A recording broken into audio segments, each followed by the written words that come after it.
안녕하세요. 저는 사연을 들으며 일상의 즐거움을 찾는 50대 여성이에요. 영상 쪽 일을 하고 있어서 영상으로 사연을 담는 일은 해봤지만 이렇게 음성으로 사연을 보내는 건 이번이 처음이라 저도 괜스레 설레고 떨리네요. 저는 제 아버지가 겪은 일이 어쩔 수 없던 일이었다고 생각하고 마음속 깊이 묻어두며 살아왔는데요. 사실 그렇게 묻어둘 일이 아니라고 생각이 들더라고요. 저희 아버지 참 멋있고 다정한 분이었는데 여러분들께도 소개하고 싶어요. 여러분들도 혹시 마음속 깊이 꺼내놓지 못하는 이야기가 있으신가요? 저는 요즘 주변 사람들에게도 이렇게 사연을 통해서도 이야기를 하며 슬픔을 나누고 기쁨을 배가 되게 하는 삶을 살아가려 노력하는 중이에요. 여러분들도 혹여 마음으로만 울고 있는 이야기가 있다면 속 시원하게 꺼내놓고 훌훌 털어버릴 수 있으시면 좋겠어요. 마음으로 응원할게요. 이제부터 제가 겪었던 이야기를 시작해 볼게요. 긴 이야기지만 재미있게 들어주시면 감사하겠습니다. 제 어머니와 아버지 두 분은 모두 무명 배우 생활을 꽤 오랜 기간 해오셨어요. 두 분께서는 연극 무대에 주로 오르셨고 텔레비전 프로그램에는 단역으로 짧게 나오는 경우가 많았어요. 아버지께서는 대학에서 전공도 연극 영화를 하셨는데 어머니께서는 고등학교 졸업 이후에 바로 연극 무대에서 배우로 일을 시작하게 되셨다고 해요. 같은 분야의 일을 하셨던 두 분은 고되고 힘든 연기 생활과 연극 무대라는 공통점을 배경으로 애정을 키우셨더라고요. 아버지는 연기와 연극에 대해 대학에서 전공까지 하며 배웠다고 해서 극단에서 아버지에 대한 대우가 남달랐다고 해요. 하지만 어머니께서는 처음부터 배우를 하시기보다는 연극 홍보용 포스터를 그리고 칠하고 만들어서 사람들한테 홍보하는 소위 말하는 삐끼 역할을 하기도 하고 연극 무대의 소품을 만들고 무대의 뒷배경을 만들기도 하는 잡일들을 오랫동안 했다고 해요. 그래도 자신의 꿈을 이루는 과정이라 생각하고 누구보다 땀 흘리며 열심히 극단에서 일을 했고요. 그런 어머니의 진가를 알아보신 아버지께서 어머니를 배우로서 추천을 하시고 서로 상대 배우로서 역할을 하며 연기를 하기도 하며 마음을 키우기 시작하신 것이었죠. 저희 부모님 두 분의 순수한 러브스토리 텔레비전 드라마에서나 나올 법하지 않나요? 저의 어린 시절부터 어머니 아버지 두 분은 모두 연극, 드라마, 영화 분야에 다양하게 관심이 많으셨기에 저도 자연스레 그쪽 분야에 대한 관심이 끊이질 않았어요. 한마디로 연기에 일찍 눈을 뜨게 되었던 거죠. 하지만 제 관심과 열정에 부모님은 걱정을 하시더군요. 이 분야가 쉬운 분야가 아니라는 것을 몸소 겪으셨던 분들이셨고 사실 저도 부모님을 통해 보고 들어온 얘기들이 많아서 쉽지 않은 길이라는 것을 알고 있었어요. 그리고 저희 집 형편을 생각해봐도 그러했죠. 연예계는 한두 명의 소수나 스타만이 반짝 뜨고 그 외에 대다수 사람들은 먹고 살기도 참 팍팍하게 힘들다는 것을 직접 옆에서 보며 자라왔기 때문이에요. 은하야, 그래도 연기가 하고 싶어? 진짜 힘들걸? 배고프고 힘든 순간이 예쁘고 신나는 순간들보다 훨씬 많을 거야. 응, 엄마, 그래도 나 연기할 거야. 엄마 아빠 보면 힘들어도 연기하면서 행복하잖아요. 그니까 포기 안 하고 연기하고 있는 거고. 어이구, 그래. 우리 은하 큰딸 대견하네. 힘든 길이라는 것을 알면서도 씩씩하게 하려는 마음이 아주 이뻐. 어머니 아버지의 젊은 시절 동료라고 할 수 있는 친구분들 중에서 중년의 나이가 되실 때까지 연극이나 연기 쪽으로 일을 하시는 경우는 정말 드물었어요. 아니, 거의 없다고 말하는 게 맞는 정도였죠. 부부인데 두 분 모두 연기 생활을 하고 계시는 경우는 저희 부모님이 유일한 정도였죠. 어려운 환경일지라도 연기를 계속 꾸준히 하실 수 있으셨던 원동력은 연기를 본업으로 생각하고 열정을 다하면서도 겸업을 하셨기 때문이에요. 아버지께서는 개인 택시를 운전하셨어요. 회사에 얽매여 있지 않아서 자유로이 일할 수 있는 게 참 좋다며 즐겁게 일을 하셨죠. 연기를 하면서 이렇게 일도 할 수 있다는 게 난 참 좋다. 은하랑 지아랑 두 딸이랑 밥도 자주 먹고 놀기도 자주 놀고 그러면서도 일할 수 있는 게 얼마나 좋아. 어머니께서는 시장이나 마트를 돌아다니며 부족한 일손을 돕는 부업 일을 하셨어요. 워낙 고우신 외모와 성실하신 성품 덕에 일을 하는 곳 어디에서도 항상 인기가 좋으셨죠.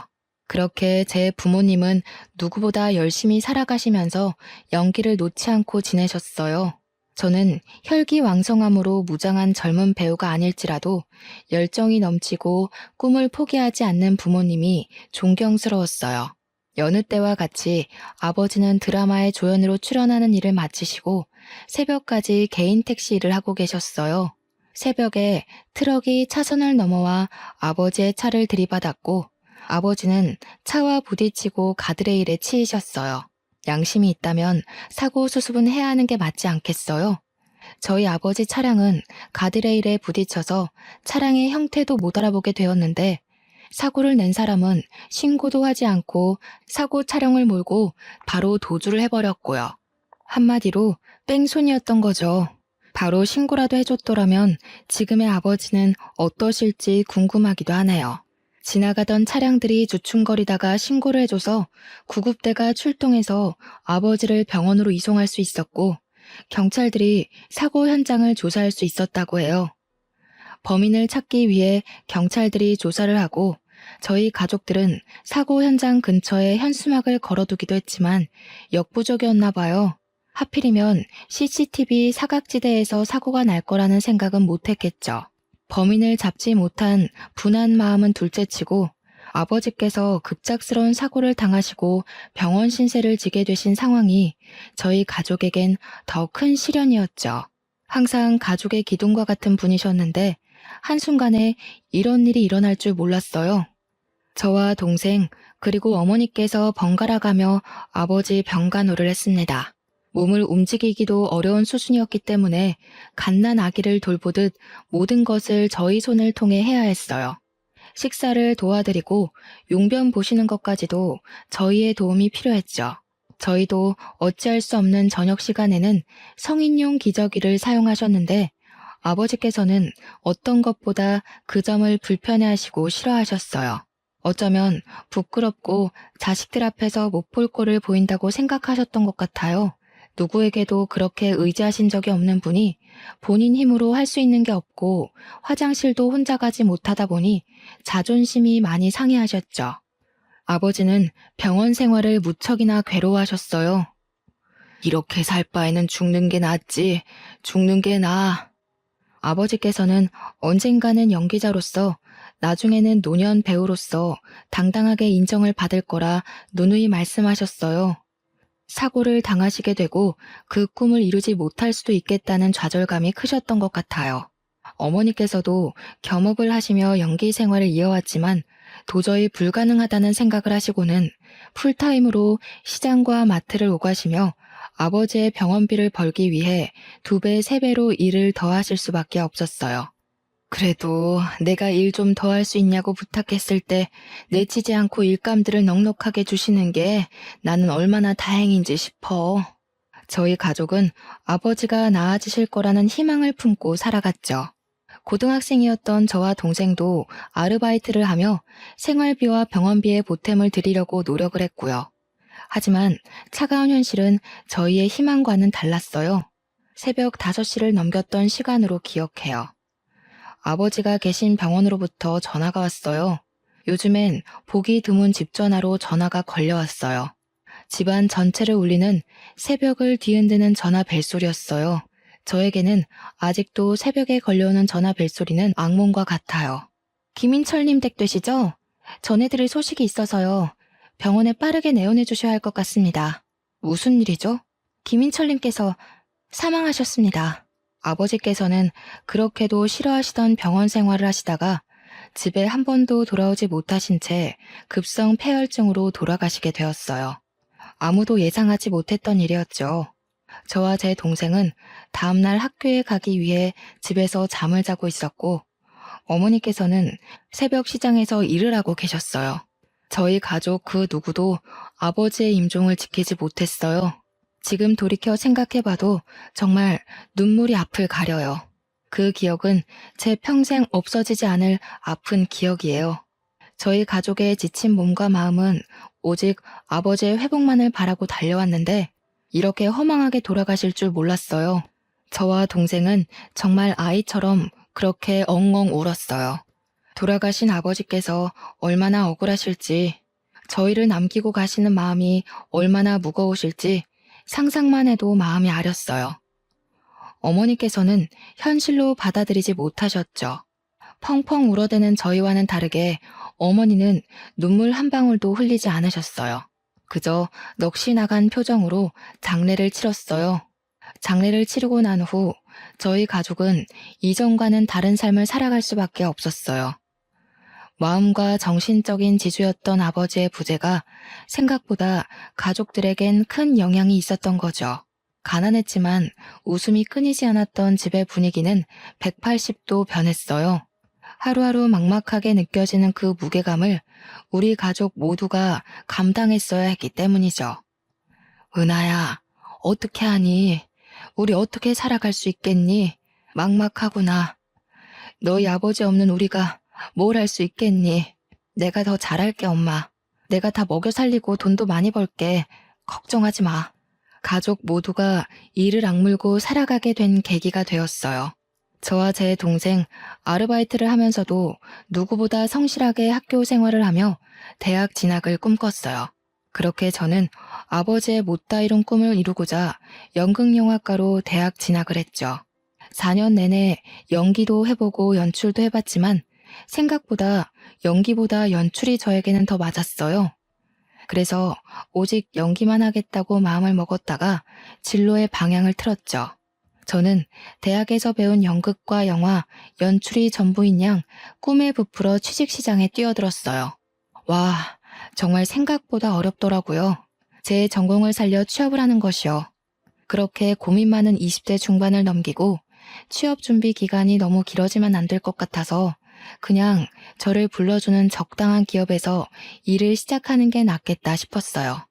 그렇게 일을 시작하게 되었죠. 첫 출근에서부터 제 꿈은 산산조각이 났었죠. 학교에서 배웠던 연출과는 생판 다른 노동이더라고요. 저는 영상회사에서 이렇게 다양한 일들을 하고 있는 줄 몰랐어요. 조연출 일부터 시작을 했는데 갖은 보조원 역할은 다 했어요. 무슨 커피 심부름은 매일같이 줄기차게 있는지 몸에 익다 보니 커피 심부름은 별것도 아닌 게 되더라고요. 그리고 엑셀 작업은 또 뭐 이렇게 많은지 컴퓨터로 처리해야 하는 일들이 이렇게 많을 수가 있나 싶었어요. 식사 영수증 관리에서부터 때로는 일손이 부족하다며 충무과에서 해야 하는 세금 관련 업무까지도 제가 하게 되었어요. 제가 원하던 일은 이런 게 아니었죠. 적어도 연출 전공을 살려서 아버지의 꿈을 뒤이어 이루겠다는 제 생각은 변함이 없었거든요. 아버지 어머니께서 연기를 하셨지만 저는 두 분의 진심 어린 연기를 어린 시절부터 봐왔기에 자신의 열정과 진심을 표현하는 연기자들, 사연들, 사람들을 영상으로 담고 싶어서 회사에 입사했는데 도대체 회사에서는 연출이나 연기와 관련된 업무는커녕 일부러 그러는 건지 다른 잡무들만 잔뜩 시키더군요. 하지만 저는 첫 술에 배부를 수 없는 거라 생각하고 저 스스로를 다지며 위로하며 일을 했어요. 이렇게 열심히 지내다 보면 제 진심을 알아주는 누군가가 있을 거라 생각했기 때문이죠. 저는 꼭 어머니 아버지 같은 진정한 배우를 모시고 영상에 담아내는 PD가 되고 싶었어요. 앞서 말한 것처럼 견디기 어려운 잡무들로 인한 스트레스가 엄청났다는 것은 사실이었네요. 정말 내가 원한 길이 이 길인가? 부모님은 도대체 어떻게 이렇게 힘든 과정을 인내하고 연기 생활을 하신 것일까? 고민이 참 많았던 시기였죠. 지금에서야 돌이켜 생각해보면 영상회사에서 영상이 아닌 다른 분야의 일들에 대해 다양하게 배울 수 있는 기회였다고 생각을 하지만 당시만 해도 이렇게 쉽게 생각하기 어려운 상황이었어요. 이 일을 시작하고 어언 5년 차가 되었던 시기였어요. 일을 다니던 5년간 매년 영수증 관리나 시켰던 상사가 웬일로 저에게 영상 소재에 대해 같이 회의해보자고 제안을 했어요. 평소 그려왔던 다큐멘터리에 대해 신나게 말씀드렸죠. 회사에서 제대로 설명드리기 위해서 회의 자료들도 정말 열심히 만들어가고 PPT 작업까지도 해서 프레젠테이션을 발표했죠.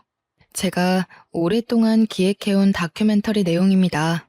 모두가 주인공에만 스포트라이트를 비추고 박수를 쳐줄 때 누군가는 분명히 단역 조연으로 스포트라이트 밖에서 최선을 다하고 있죠. 이걸 저희 다큐에서 담으면 좋을 것 같아요.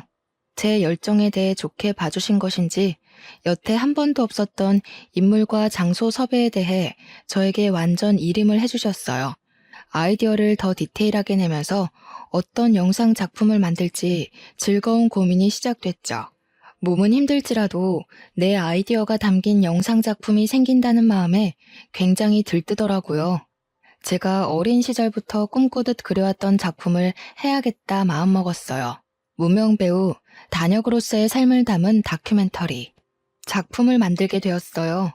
누구에게도 말씀드리지 않고 처음으로 엄마에게 출연이 가능하실지 제의를 드렸어요. 엄마, 여태껏 엄마가 아닌 다른 사람들이 주인공인 무대에 많이 섰잖아요. 이번에는 엄마가 주인공인 무대 어때요? 내가 다큐멘터리 하나 만들게 되었는데 엄마가 주인공이었으면 해서. 어머, 너무 잘 됐다. 작품 만들고 싶어 했던 건 오래전부터의 일인데 벌써 몇 년 동안 회사 생활을 하고 결국 네 작품을 만드는구나. 고생 끝에 정말 낙이 온다더니 축하해, 딸. 그런데 엄마는 너무 늙고 못나서 출연하긴 좀 그래. 아니, 엄마가 어디가 어때서 그래요. 엄마만큼 고운 사람도 엄마만큼 성실한 배우도 본 적이 없어. 난 정말 내 작품이니까 꼭 엄마가 나와줬으면 해요. 아빠는 보고 싶고 출연을 부탁드리고 싶어도 이제는 그럴 수가 없잖아. 엄마가 꼭 주인공이 되어줘요? 어렵다는 엄마의 손사래에도 불구하고 저는 끈질기게 엄마를 설득했어요. 주인공이 엄마 혼자는 아니니까 너무 부담 갖지 않아도 된다는 점과 엄마의 진실한 이야기를 누군가에게 들려줄 수 있다는 것이 얼마나 큰 기회냐고 말씀드렸죠. 엄마는 생업이 바빠 연기 생활을 그만둔 지 오래라며 걱정하셨지만 어쩔 수 없이 그만뒀던 연기였기에 그만큼 연기에 대한 아쉬움이 남으시기도 하셨던 것 같아요. 결국 제 설득 끝에 출연을 하시기로 했죠. 엄마, 아버지 돌아가시고 연기 생활하고 싶어도 못했잖아요. 그 한을 좀 풀자. 우리 엄마 예쁜 얼굴 아깝단 말이야. 딸내미가 만드는 영상에 출연한다는 것도 얼마나 기분 좋은 일이야. 한번 나와줘요, 안배우님. 어머니를 필두로 다양한 단역 배우들을 섭외하고 다큐멘터리를 찍게 되었어요. 촬영 배경은 주로 대학로나 여의도였고요. 연극이나 방송을 짧게 하시는 경우가 많았고 대부분 사업을 하시거나 다른 일을 병행하면서 연기를 하셔서 양해를 구하며 촬영을 하게 되었죠. 아이고, 참 내가 뭐라고 이렇게 또 방송을 타게 해주나. 너무 고마워요. 촬영하시는 분들 고생이 많네요. 은하도 그렇고. 어머니가 주인공인 방송은 처음이시죠? 떨리실 것 같아요. 그래도 최대한 긴장 풀고 편히 말씀해 주세요. 인터뷰 형식으로 진행되다 보니 어렵지 않으실 거예요. 엄마가 겪어온 이야기, 연기에 대한 생각들 솔직하게만 이야기하시면 돼요. 저희 어머니는 주로 인터뷰 형식으로 촬영을 했어요. 이전에 어떤 사연이 있었는지를 말씀해 주셨죠. 어머니의 남편, 제 아버지와 연기로 만나고 사랑을 키워 아이들까지 낳아 키웠지만 허망한 사고로 먼저 이 세상을 떠났다는 이야기를 담았어요. 연기자에 대한 이야기인데 어머니의 사연이 사연인지라 뺑소니 사고에 대한 이야기를 길게 하시더라고요. 저도 방송을 통해 어떻게 해서든 범인을 찾고 싶었던 사심도 있었고요. 어떻게 CCTV도 제대로 없고 목격자 한 명도 없는 사고라는 것이 존재할 수 있는 것이고 그 사고의 당사자가 저희 아버지가 될 수 있는 것이었을까요? 그로 인해 목숨까지 잃게 되신 저희 아버지. 어머니께서 눈물을 억지로 눌러 참으시며 아버지 이야기를 꺼내시는데 저희 스태프 모두 눈물을 함께 훔칠 수밖에 없었어요. 그런 일이 있었던 건 몰랐어요. 은하 PD 고생 많았네요. 진짜 텔레비전에 나올 만한 사연인데요. 어떻게 뺑소니 범인을 못 잡을 수가 있지? 여태까지 가족들 다 마음고생 무지하게 심했겠다. 그렇죠. 우리 가족 마음고생 심했지. 그래도 그 일을 계기로 이악 물고 살아서 내가 이렇게 PD도 하고 있는 게 아닐까 싶긴 해요.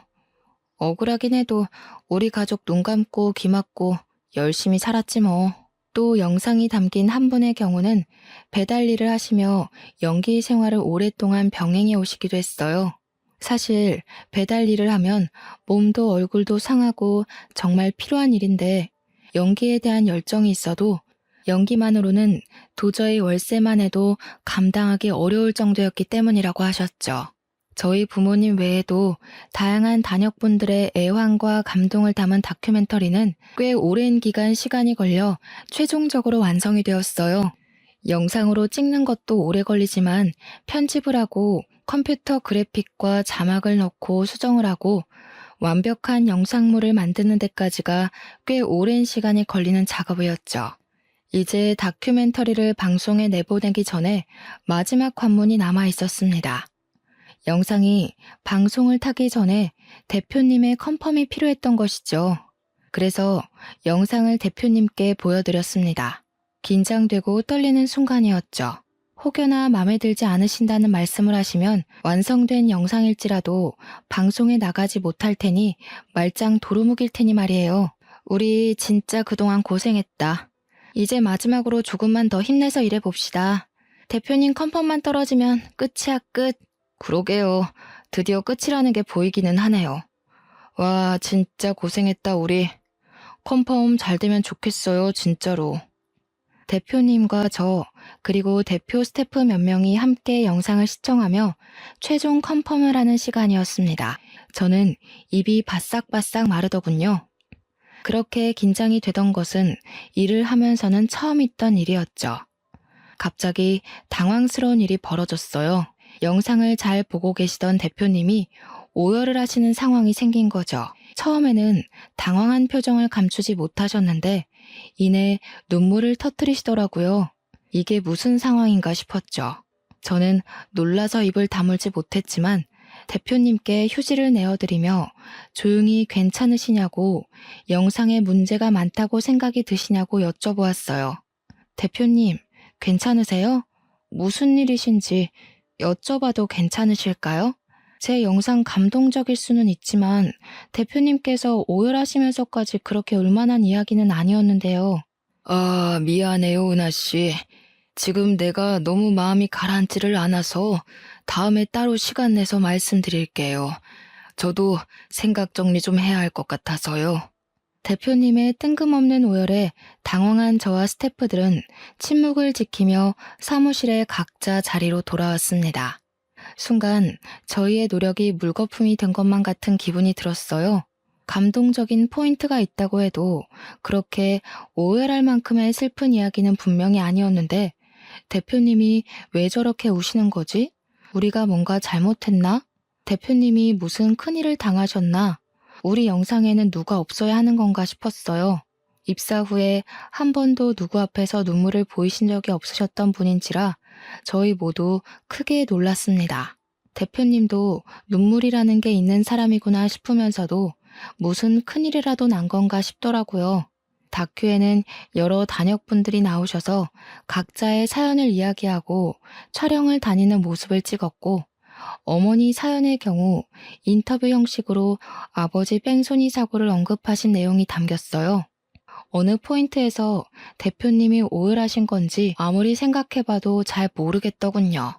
저희 스태프들끼리 별별 소문이 돌기 시작했어요. 대표님의 엄마가 영상에 우연히 나오셨다. 아니다. 대표님 아버지가 나오신 게 틀림없다. 아니, 자기 무명 시절이 생각나서 그런 거다 등등 다양한 이야기들이 오가더군요. 아니, 나 진짜 우리 대표님이 저렇게 오열하는 거 난생 처음 봤다니까? 그렇게 울만한 내용도 아니었는데 말이지. 뭔가 이상해. 수상해. 뭔가 있다니까 이거. 그런가요? 저희가 뭔가 특이하거나 이상한 내용을 담은 건 아닌데 반응이 의외이긴 했어요. 저는 다른 것보다 제 입봉작인데 방송도 못하고 묻힐까봐 제일 걱정스럽다니까요. 아, 걱정이에요, 걱정. 며칠이 지난 후 대표님이 저를 개인적으로 부르셨어요. 다큐멘터리의 총 책임자이기 때문에 저를 부르셨겠거니 가벼운 마음으로 사장님을 뵈러 갔죠. 하지만 대표님 방에서 나올 때 제가 어떤 마음과 어떤 표정으로 나오게 될지는 전혀 예상하지 못했죠. 은하 PD, 어서 와요. 영상 찍느라 고생 많았죠? 편집도 무지하게 길었을 텐데 피곤은 좀 풀렸어요? 이럴 때 좀 쉬어야 다음 작품 쉽게 시작하지. 아, 네, 감사합니다. 피곤하긴 하네요. 영상 일, 연출 일이 쉽지 않다는 거 알고 시작했는데도 역시 힘들긴 하네요. 체력이 너무 딸려서 죽겠어요, 매일매일. 커피를 달고 삽니다. 대표님은 괜찮으신 거죠? 아유, 그럼 나야 너무 괜찮지. 은하 PD 노고에 비하면 내가 뭐 비할 바가 아니지. 그런데 조금 어려운 이야기를 해볼까 해. 고민이 많았는데 계속 숨기는 건 도저히 은하 PD한테 예의가 아닌 것 같아서. 대표님이 무게를 잡으시며 하셨던 이야기는 상상 초월의 내용이었어요. 대표님은 어린 시절 아버지 밑에서 자라셨다고 해요. 한부모 가정에서 자라셨던 거죠. 어려운 환경 속에서 자라셨다며 한참을 뜸을 들이며 말씀하시더군요. 은하 PD, 이런 이야기를 전하게 될 줄은 몰랐는데 정말 미안해. 놀라지 않았으면 좋겠는데 놀랄 수밖에 없는 이야기야. 아, 괜찮아요, 대표님. 어서 말씀해 주세요. 대표님께서는 다시 어린 시절 이야기를 이어가셨어요. 아버지와 함께 지내왔는데 아버지께서 야채 트럭을 운영하셨다고 하시는 거예요. 아, 그렇구나 듣는데 이런 이야기를 왜 나한테 하는 거지? 의문스럽게 느껴졌어요. 그렇지만 제가 다니고 있는 회사의 대표님께서 하시는 말씀이니 제가 이렇다 저렇다 말하지 못하고 묵묵히 듣기만 했어요. 야채 트럭. 그런데 그 야채 트럭을 몰고 새벽에 운전하던 중에 아버지께서 사고를 내신 적이 있다고 하시더군요. 조수석에는 아들인 본인을 옆에 태우신 채로요. 사고가 워낙 크게 나서 기억이 나신다며 설명을 하셨어요. 그 새벽에 우리 아버지 야채 트럭이 승용차를 박았어. 아버지께서 새벽에 졸음운전을 하신 탓이었지. 중앙선을 살짝 넘어간다 싶었는데 기어코 옆 차선에서 오던 차를 친 거야. 그 차는 택시였고 동승자는 없이 기사님 한 분만 타 계셨어. 그리고 그 택시는 가드레일을 강하게 박았고 택시는 형태를 알아보기 힘들게 찌그러졌어. 네? 무슨 말씀이세요? 나는 조수석에서 선잠을 자고 있었고 부딪히는 소리와 충격에 놀라서 깨버렸지. 아버지께서는 운전대를 잡고 있는 손을 벌벌 떨고 고개를 들지 못하고 계셨어. 나는 아빠를 계속 불렀고 무서워서 울어버렸어. 그런데 아버지는 숙였던 고개를 들고 나를 한번 쳐다보시고 주위를 살피며 그대로 집으로 오셨어. 대표님은 계속 말씀을 이어가셨어요. 다큐멘터리에서 언급된 사고 현장은 아버지께서 자주 다니던 길이라 CCTV가 없었다는 것을 확실히 알고 계셨다고 해요. 하지만 아버지와 대표님이 보지 못한 목격자가 있을 수도 있을 거라는 생각은 있었고 언제든 아버지와 대표님께서 잡혀갈 수 있다는 죄책감이 있었다고 흐느끼셨어요. 하지만 아버지 없이는 살 수 없는 어린 대표님을 두고 감옥에 들어가실 수 없으셨는지 그렇게 뺑소니로 현장을 떠나셨던 거라고 하셨어요. 이런 이야기가 은하 씨 마음을 위로할 수 없다는 거 잘 알아. 그 사고 꽤 컸고 기사님도 많이 다치셨을 거라 생각하긴 했었어. 정말 미안해. 너무 미안해. 이 빚을 어떻게 갚아야 할지 모르겠어. 마음속으로만 지녀왔던 괴로움과 죄책감이었는데 이제 명확해졌어. 잊힐 수 있을 거라 생각했는데 아니었고. 제가 만든 다큐멘터리를 통해 보니 제 어머니의 남편분, 즉 제 아버지의 사고에 대한 인터뷰가 대표님의 두 눈으로 봤던 어린 시절의 사고 현장에 대한 기억과 일치한 것을 보고 오열을 하셨다고 했어요. 설마 설마 아니겠지 하며 외면해왔던 과오를 이렇게 마주하게 될 줄은 꿈에도 모르셨던 것이었죠. 저도 당황스럽기는 매한가지였습니다. 대표님은 아버지의 상황에 대해 아시는 것이 없으셨겠지만 제 아버지는 이미 이 세상을 떠난 지 오랜 세월이 흘렀기 때문이죠. 그 세월 동안 저희 가족이 받았던 상처와 눈물은 어떻게 보상이 될지 머리가 새하얘졌습니다. 그렇게 오랫동안 찾아 헤매왔던 뺑소니 사고의 목격자가 여기 이렇게 제 눈앞에 버젓이 있다뇨. 그런데 그 목격자가 뺑소니범의 아들이었고 사고에 대해서는 몇십 년간 침묵으로 일관해왔다뇨. 대표님이라고 하지만 참을 수 없는 화와 눈물이 뒤섞여 나왔습니다. 억울하고 화가 나서 미칠 것만 같았어요. 성실하고 다정했던 우리 아빠의 삶, 생명은 누가 어떻게 보상해주겠어요. 주변에서도 다들 사고당한 사람만 불쌍하다며 그렇게도 수군거렸는데 말이죠. 나라도 어렸어도 바로 신고를 했어야 하는데 정말 후회해. 정말 미안해. 끔찍하게 사죄해요, 은하 씨. 대표님은 너무 미안해서 어찌할 바를 모르겠다며 제 두 손을 꼭 잡고 눈물을 주룩주룩 흘리셨어요. 아버지께서는 현재 나이가 노쇠하셔서 요양병원에 치매 환자로 입원해 계신다고 했어요. 대표님 아버지께서 정말 죄인이고 본인도 마찬가지라며 아버지께서 이런 일을 겪게 되신 것 정말 마음 아프고 유감이라고 말씀하셨어요. 당시에 어렸다고 해도 알 거는 다 알았는데 아빠와 아들 둘이서 살았던 어려운 형편에 아버지마저도 감옥에 가시면 대표님이 굶어 죽게 생겼다 보니 어느 하나 양심적으로 대처한 일이 없었다며 정말 미안하다고 말씀하셨어요. 아버지였어도 내 아버지였어도 신고를 했어야 마땅한 일이었지. 정말 죽을 죄였어요. 미안해. 아, 그런 사정이 있었을 거라 생각 못했어요. 게다가 목격자가 이렇게 있을 거라는 것도 상상 못했어요. 정말 엄청 찾아다녔는데 현수막도 붙이고 포스터도 돌렸는데 없더라고요, 목격자가. 그래서 그냥 반쯤 포기하고 기억에 묻어두고 살았어요.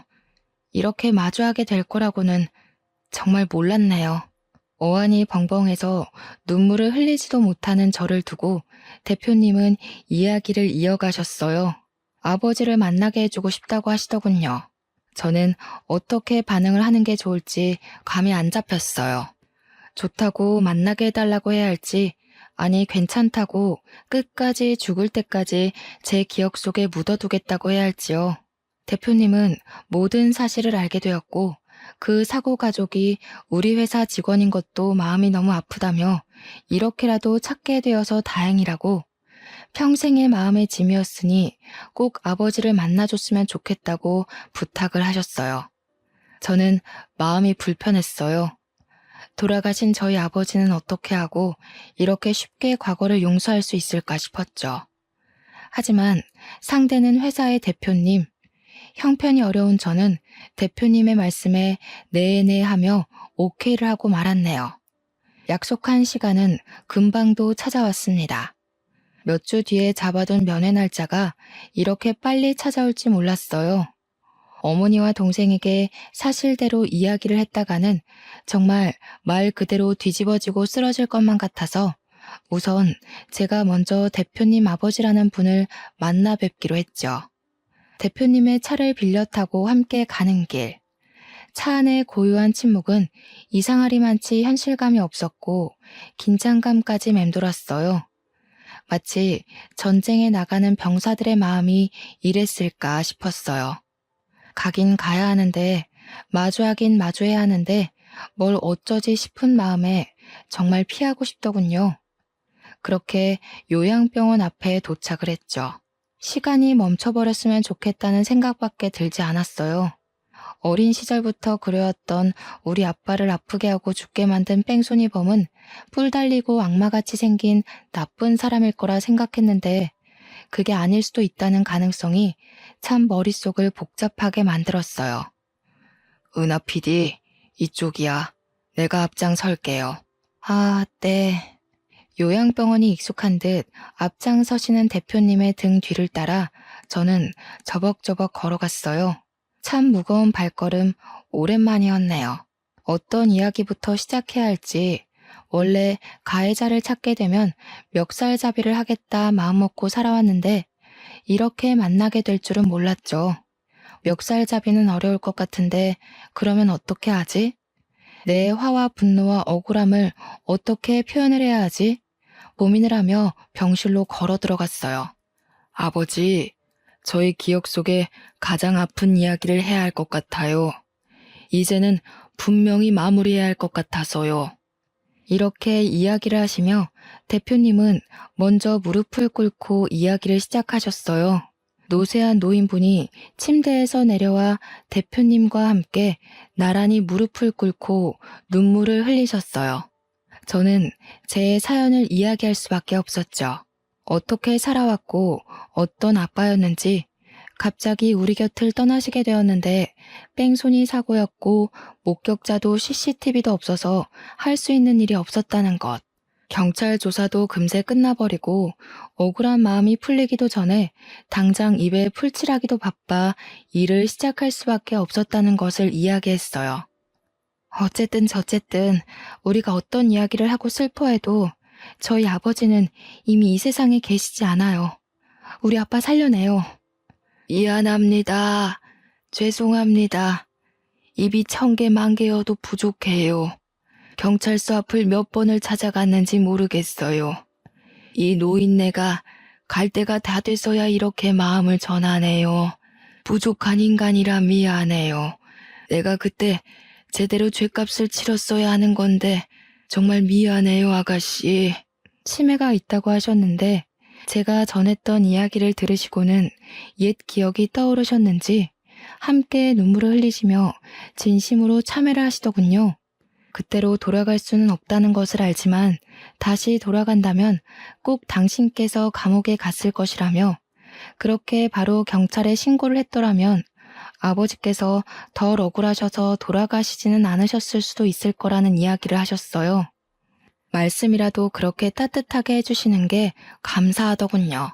평생을 증오하던 아빠를 죽인 범죄자란 사실이 믿기지 않게 그 진심이 담긴 한두 마디의 말이 사람 마음을 이렇게 어루만질 수도 있구나 싶었죠. 정말 내가 저승에 가서라도 죗값은 달게 받을 거야. 내가 그대들 가족들에게 몹쓸 짓을 했지. 내 새끼만 귀한 줄 알고 살면 뭐하나. 짐승만도 못한 거지. 전벌받고 이렇게 병원에 갇혀 송장처럼 죽은 것처럼 있는 거지. 아이처럼 엉엉 눈물을 흘리시는 모습에 마음이 울리더군요.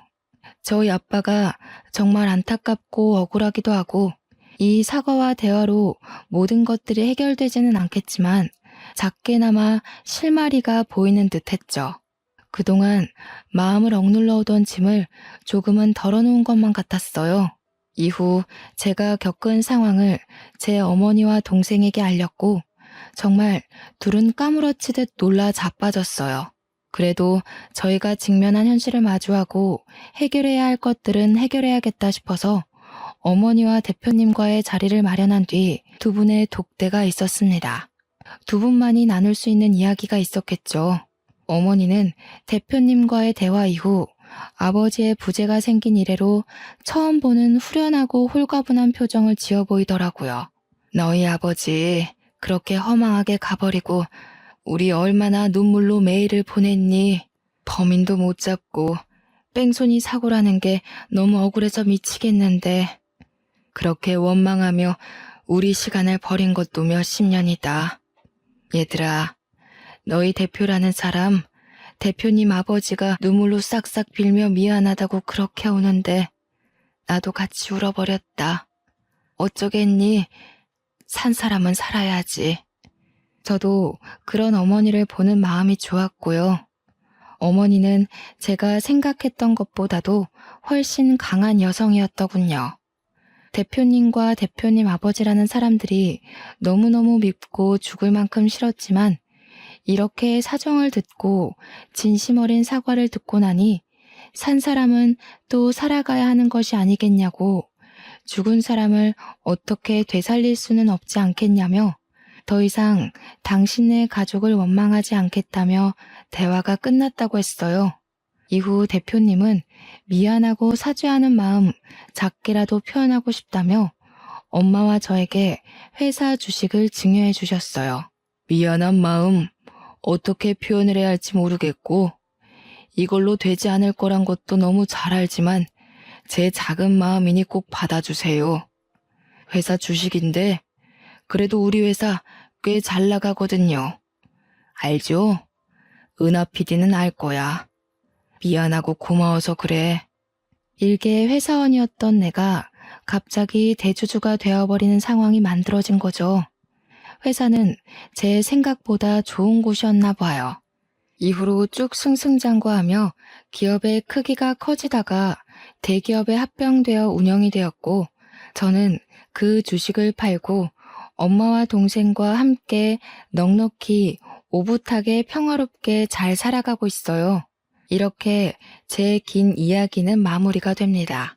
연기하시는 부모님 밑에서 자라며 연기, 연극, 연출에 자연스럽게 관심을 가졌고 운이 좋게도 대학 졸업 후 바로 영상회사에 취업하게 되어 쪼들리는 생활비 걱정은 접어두고 살 수 있었는데 저를 뽑아준 회사 대표님께서 저희 아버지와 이렇게 관련이 있었던 사람이라고는 생각을 못했죠.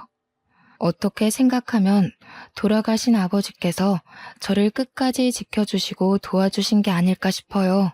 그리고 억울하고 마음 아팠던 아버지에 대한 기억이 이제는 상처라기보단 아물어가는 흉터 같다는 생각이 들어요. 그 흉터를 돌아보면 불쌍한 우리 아빠 생각에 눈물이 앞을 가리지만 그래도 우리가 이렇게 살아갈 수 있는 이유는 아버지시고 우리가 이렇게 다시 잘 살아갈 수 있게 도와주신 분도 아버지라는 생각이 들어요. 아빠가 살아서 우리 가족과 함께 울고 웃을 수만 있으면 다른 소원이 없을 텐데 정말 이제는 아버지에 대해 제대로 작별 인사를 해야 할 때인 것만 같아요. 저의 사연은 이렇게 마무리하겠습니다. 긴 사연을 들어주신 여러분 정말로 감사합니다. 그리고 아버지에 대해 짧은 편지를 남길게요. 아버지, 항상 저희 곁에 함께 하신다는 거 잘 알고 있어요. 힘들 때마다 아버지 생각이 나지만 아버지를 생각하며 제 마음을 다잡을 수 있어요. 아빠, 너무 보고 싶어요. 하지만 저희 가족이 이 세상에서 행복하게 살아가는 것이 아버지한테는 가장 큰 바람일 거라는 생각이 들어요. 아빠, 제 아버지가 되어주셔서 감사해요. 다시 태어나도 아빠 딸이 되고 싶어요. 감사해요. 사랑해요.